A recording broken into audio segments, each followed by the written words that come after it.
Hello friends, காலை வணக்கம். இன்றைக்கி மாடுகளை காவாய்க்கு ஓட்டின்னு வந்துட்டேன் ஒரு வழியா. ஹெய் போம்மா குளிச்சுப்பா. ஹெய் மொட்டிச்சு தான் முன்னே வந்துட்டான். இன்னும் மகா வாழை காணும் வர பின்னாடி. குளிச்சு மொட்டிச்சு இடிச்சு போடுறான். நேற்று கூட இடிச்சுட்டுக்கிறான். சீமானம் ஆகுது இது இடிக்கிறதுல.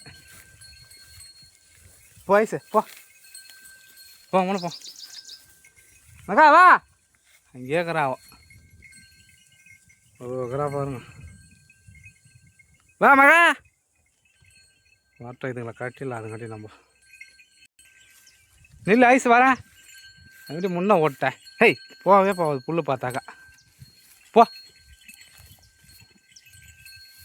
எங்கே மூணு அங்கேயே கிடக்குது. ஓட்டியாண்ண போய் தான். ஹெய் போ போ போ குளிச்சியா போ. அங்கே போய் காட்டுறேன் போங்க.